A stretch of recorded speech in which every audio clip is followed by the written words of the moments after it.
All right, what's up everyone? OJ here. Welcome back to another video, and we've got some big news across the industry. So let's go ahead and get right into it. And we're starting off with The Legend of Heroes Trails of Cold Steel 3 is finally coming over to the Nintendo Switch in spring of 2020. NIS America will be handling the port. So very similar to Ys 8 Lacrimosa of Dana. So NIS America will release the Nintendo Switch port of Falcom's The Legend of Heroes Trails of Cold Steel 3 in spring 2020 in North America and in Europe, the publisher announced. A Japanese release will follow sometime after. Now, the Nintendo Switch version will run at a locked 720p resolution and 30 frames per second in both docked and undocked modes. Like the PlayStation 4 version, it will launch with special editions of the game. All versions of the game, including the standard release, will include all of the game's downloadable content items. A demo will also be available at launch. So they're really kind of pushing this in multiple different ways to kind of get the hype levels up for the game. Now, The Legend of Heroes Trails of Cold Steel 3 first launched for the PlayStation 4 on September 28, 2017 in Japan, and October 22nd, 2019 in North America and Europe. Now, here is a little bit of an overview of the game and some of the key features. Nearly a year and a half has passed since the Ebonian Civil War, and much has changed since then. From the shifting stances of countries to the internal politics of the empire, and even the life of Ray Schwarzer, and I probably butchered that name.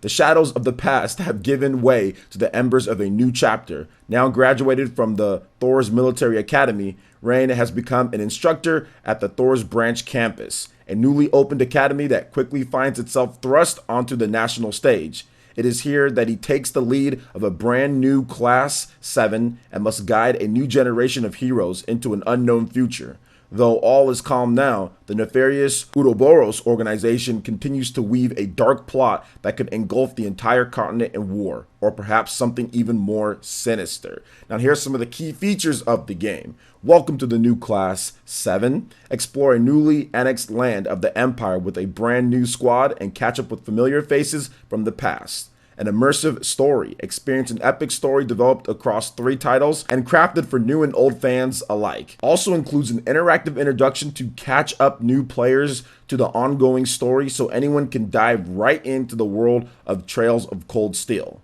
Combat honed to a fine edge. Challenge oncoming threats with a combat system that has been refined over the course of decades. The addition of features like the Brave Order and Break system opens up new possibilities in battle. Now, I'm glad that they actually have that second feature in there with the immersive story, because it does say that there is a interactive introduction to catch new players up. I was actually just talking about this to some people on Twitter. They were like, oh, well, the first ones aren't coming. Like, you need to know what's going on. And I always find that kind of funny when people say that in the age of the internet, when you can literally find out pretty much anything over the internet. So if you're worried about not knowing something and you don't have a PlayStation 4 and the other games aren't over there, well, you can just go look them up. You can go look up and see what happens. But there will be that interactive story so you can get caught up on what's going on. And that's exactly what I'll be doing, because I don't have time to play the first and 2 games, because there's so many games continuing to come out throughout this year, and then of course next year.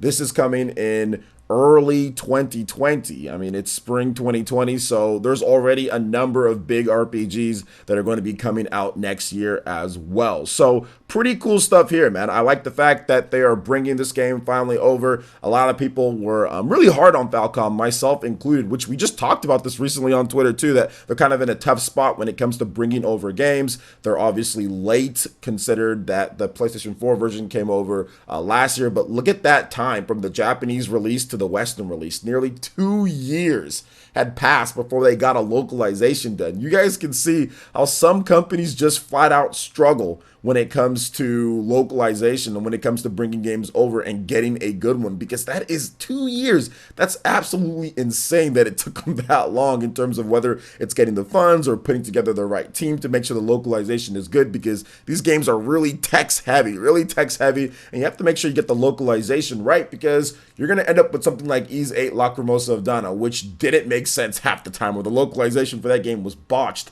at the beginning and then they had to delay it, and it was just a big bad thing that happened, all right? It was not a good thing. So you lose money when that happens as well. So what do you guys think about this? I know a lot of you guys really love the Trails of Cold Steel series to finally come over to the Nintendo Switch, and it is happening here. And I'm happy that Falcom is realizing this. And it's funny because they just talked about this too, that people are shifting more towards the Nintendo Switch in North America and in the West.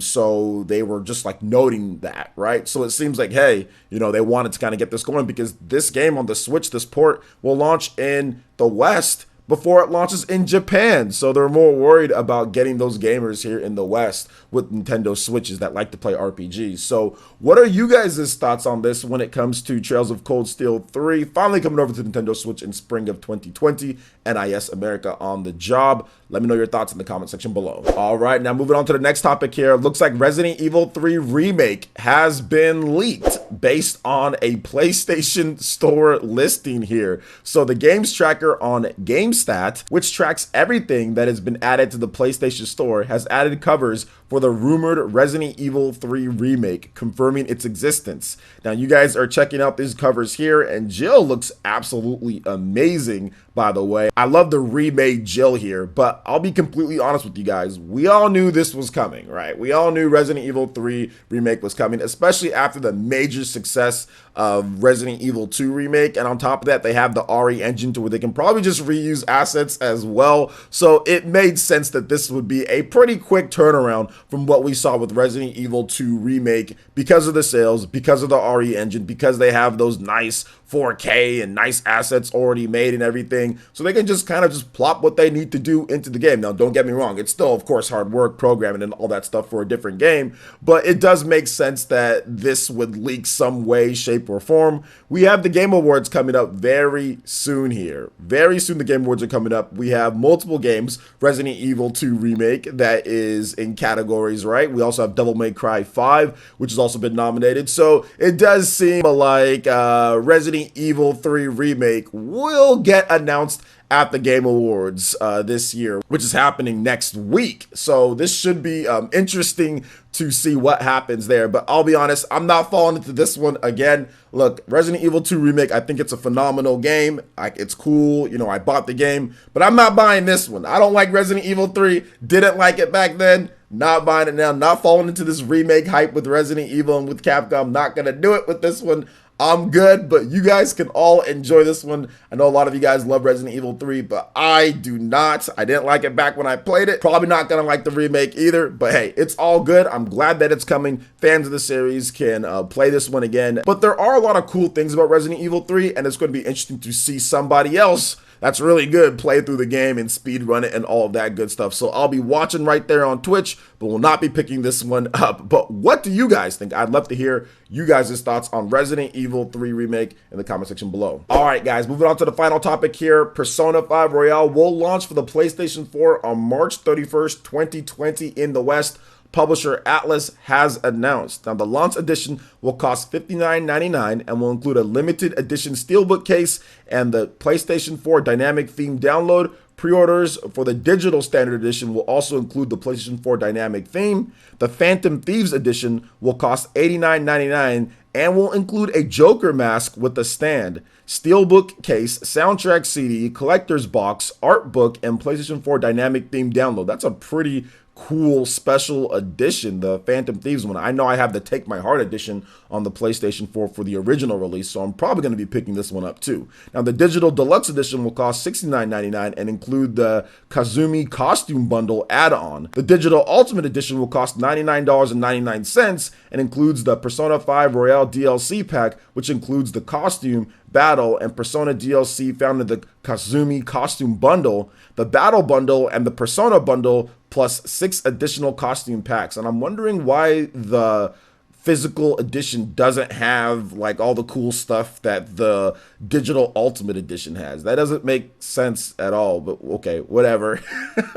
All right, now the downloadable content included in the digital deluxe and ultimate editions can also be purchased separately for the following prices. You have Kazumi costume bundle for $14.99. You have the battle bundle for $9.99. The Persona bundle for $9.99. The DLC bundle for $59.99. This is a ridiculous pricing structure. Atlas has also announced that all the downloadable content from the original Persona 5 will be free for all Persona 5 Royale players. So I guess that's a little bit of a consolation prize, right? Now here's just a little bit of an overview of the game. Obviously Persona is a game that's years old at this point, but let's go ahead and talk about it here. Prepare for an all-new RPG experience in Persona 5 Royale based on the universe of the award-winning series Persona.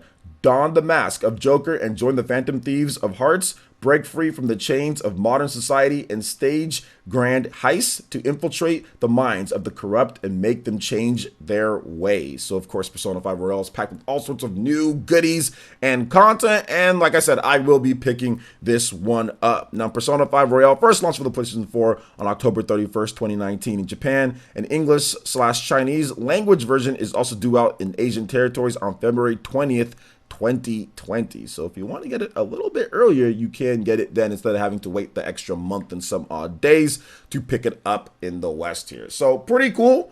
Atlas teased this announcement for literally a week. Like they teased the announcement of a game that's already been out from last year.